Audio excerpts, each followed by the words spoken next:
Salut à tous, ici Michael et bienvenue dans ce nouveau cours de 3D consacré au logiciel Blender. Aujourd'hui, on va voir comment réaliser le rendu d'une herbe réaliste que vous avez sous les yeux. Donc là, c'est un rendu réalisé avec le Cellcore Render. L'avantage, c'est que c'est un système de particules relativement simple qui vous permet donc de le mettre sur n'importe quelle surface. Donc ça peut être un sol, ça peut être une montagne, ça peut être une sphère comme on a là. Donc ça va être relativement simple aujourd'hui. On verra dans une autre vidéo comment obtenir quelque chose de plus poussé avec des fleurs, etc. et rajouter un petit peu plus de réalisme sur le rendu. Aujourd'hui, le but, c'est vraiment d'avoir une première approche du système de particules qui permet de réaliser l'herbe. Donc dans un premier temps, on créera ceci. Et ensuite, je vous montrerai rapidement comment définir cette herbe en fonction de ce qu'on appelle le weight paint, qui me permet de peindre en temps réel et de rajouter des particules d'herbe là où je le souhaite. Ok, donc je vais aller dans un nouveau fichier Blender. Donc ce que je vais faire, pour ajouter ma sphère, on pourrait se dire, je vais rajouter une UV Sphere. Sauf que l'UV Sphere, on a un petit souci, c'est qu'elle est découpée de telle manière à ce que l'on a deux pôles, et du coup, sa topologie est pas top parce qu'on n'a pas la même surface, par exemple, en haut et sur le côté. Donc nos brins d'herbe vont un petit peu être plus concentrés à certains endroits, notamment proche des pôles, où il y a plus de densité de maillage. Donc nous, c'est pas ce qui nous intéresse. Donc on va partir tout simplement du cube de base. Le cube de base, il est très bien, parce que je peux aller ici dans le modifier, et je peux rajouter du Subdivision Surface. Je vais en mettre dans le viewport 3, et je fais Apply. Je peux faire clic droit, Shade Smooth. Maintenant, le but, ça va être de rajouter un petit peu de randomness, c'est-à-dire d'aléatoire sur notre forme, parce que là, elle est quasiment parfaitement sphérique. Donc, deux possibilités. La méthode facile, c'est d'aller en mode édition, cliquer sur un point, activer le Proportional Editing et faire un petit peu à notre sauce comme on veut manuellement. Moi, je vous propose quelque chose, ça nous permet au passage d'introduire une nouvelle notion, qui est le Displacement. Alors, le Displacement, c'est quoi? C'est tout simplement un changement de topologie en fonction d'une image. Donc, c'est un modifier qu'on peut appliquer. Donc, je vais faire Add Modifier, Displace. Et là, Blender, il me dit, OK, tu veux faire un displacement, mais moi, il me faut une texture. Donc, je vais faire une nouvelle texture. Ensuite, je vais aller ici, dans mon Texture Properties. Et là, je vais dire à Blender, je ne veux pas importer moi-même une texture, je veux que tu me la génères. Et on va faire Cloud. Voilà. Alors, comment marche le displacement? Là, on a notre texture Cloud générée par Blender. Pour faire simple, c'est une échelle de 0 à 1, 0 étant noir et 1 étant le blanc, donc c'est un grayscale, c'est-à-dire une échelle de gris. Et en fonction de cette information-là, il va plus ou moins changer notre topologie.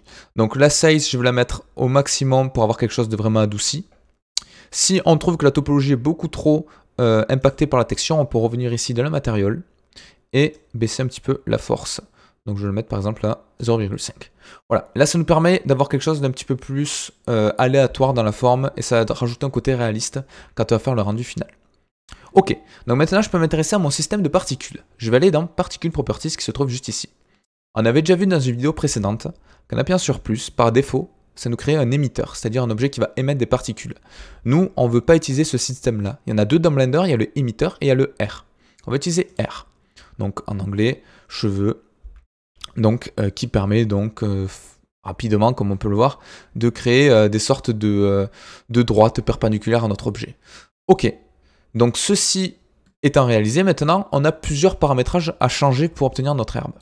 Le number, on le touchera au fur et à mesure. Là, il n'y en a pas suffisamment, mais pour tout ce qui est paramétrage et pour alléger les calculs, on va d'abord faire tous les settings, donc tous les paramétrages que l'on souhaite dans Blender avec 1000. En termes de particules, c'est très bien, ça nous permet déjà de voir un aperçu, et ensuite on augmentera pour le rendu final. Donc la première chose à changer, c'est le air length, c'est-à-dire la longueur de notre particule. Elle est à 4 mètres. Donc nous, pour de l'herbe, on va mettre 0,3 par exemple. Donc déjà, on voit que c'est beaucoup plus petit. Ensuite, on va aller dans Physics. Alors Physics, souvent, quand on regarde des tutos ou des cours sur Internet, ils ne nous expliquent pas comment l'activer. Alors que c'est très simple, il suffit ici d'appuyer sur Advanced. Si on n'appuie pas sur Advanced, on n'a pas l'outil Physics. Donc j'appuie sur Advanced. Je clique sur Physics et on va rajouter du Brownian. Brownian, c'est quoi? Ça va rajouter un mouvement aléatoire sur nos particules.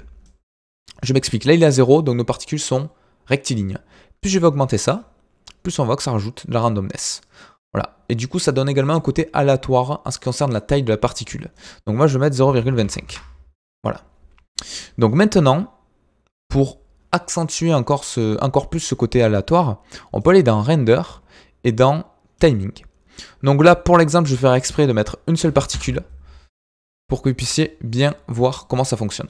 Donc là, on a une particule, un brin d'herbe. qui a une taille, donc une échelle de 1 par défaut. Cette échelle de 1 par défaut, elle est présente dans le timing ici, avec le start et le end. En gros, comment ça marche? Le end, c'est tout simplement la fin de notre particule. Voilà. Donc c'est en gros, c'est comme une durée de vie. D'ailleurs, c'est pour ça que ça s'appelle timing. Donc on pourrait très bien faire des animations où il y a des particules qui poussent, de l'herbe qui pousse, etc. Ce serait vraiment pas mal. Et le start, c'est l'inverse. C'est le début de ma particule qui est décalée. Donc pour ajouter un côté un petit peu aléatoire, je peux augmenter ceci. Donc vous allez voir que là, je me remets à 1000. Voilà, donc on a plein de particules. Et si j'augmente le random, on va avoir la taille des particules qui va changer. Donc je vais mettre à 0,25 également pour avoir un côté un petit peu aléatoire. Et donc là, c'est pas mal, on a nos particules. Si je passe en vue rendue, donc je suis sur le Eevee, pour le moment c'est pas top, c'est normal. Première chose à faire, c'est rajouter une image HDRI, donc environnement texture, open. Et je vais mettre celle-ci par exemple, qui est une image HDR d'extérieur. Ça met un petit peu de temps à charger parce que c'est en résolution 8K. Voilà. Je vais masquer lors du rendu en allant ici et dans Film Transparent. Alors, je vais un petit peu vite parce que j'ai déjà fait des vidéos pour expliquer comment ceci fonctionne. Et voilà. Donc là, j'ai mon système de particules qui est créé. Donc maintenant, on va devoir faire des matériaux. Alors les matériaux, je vais aller dans l'outil particule qui est ici. Et par défaut, on voit qu'on a bien render pass. Ok, render as pass, d'accord. Et on a material. Donc c'est le matériau de base qui est présent sur notre objet. Donc ça, c'est très bien. Je peux aller maintenant dans le shader properties. Et là, je peux changer. Donc on va changer uniquement la couleur. Je pourrais faire un truc vraiment pas top en mettant du vert et du coup on aurait tout vert. Mais nous, vous comprenez bien qu'on veut quelque chose d'un petit peu plus réaliste. On va rajouter un côté un petit peu aléatoire encore sur nos particules. Donc pour ce faire, je vais faire Shift A. Je vais aller dans Input et dans R-Info. R-Info, on a une node, donc un nœud qui est une sortie qui est intéressante, c'est celui-ci. C'est le random. Le random, ça va me permettre d'affecter aléatoirement sur des particules différentes couleurs. Donc ensuite, je vais faire un mix RGB, comme ceci. Je vais relier la couleur à la couleur, le random au random. Et là, pour que vous puissiez comprendre rapidement, si je mets par exemple du blanc et du noir, on va avoir des particules qui vont être blanches et d'autres qui vont être noires. Donc là, par exemple, si je fais ça, voilà, que je passe. Alors des fois, le Eevee, il est pas top pour ça. Le côté aléatoire, il le prend pas trop en compte. Voilà, donc on voit là que j'ai bien des particules qui sont noires, d'autres un petit peu plus grises, d'autres blanches. Donc ça va faire vraiment un mélange entre les deux. Vous pouvez, je pense, choisir ici vraiment le mode de fusion. Mais nous, par défaut, le mix, c'est très bien. Comme ça, ça va faire un coup cette couleur-là, un coup cette couleur-là, en créant un mélange et donc en obtenant plusieurs teintes. Alors, je sais pas pourquoi le mode Eevee, des fois, il fonctionne pas correctement. Bon, après, c'est pas dramatique. Je vais repasser en cycle. Comme ça, vous allez pouvoir comprendre. Et comme vous pouvez vous en douter, on va pas mettre du noir et du blanc. On va mettre d'abord du vert, donc un petit peu foncé. Et après, on va mettre, pourquoi pas, du un peu plus tiré vers le jaune. Voilà, comme ceci. Et donc là, déjà, c'est pas mal. Donc pour le moment, ça paraît pas terrible, c'est normal. C'est normal pourquoi? Parce qu'on n'a pas assez de particules. Donc je vais d'abord positionner ma caméra pour avoir quelque chose d'un petit peu plus visuel.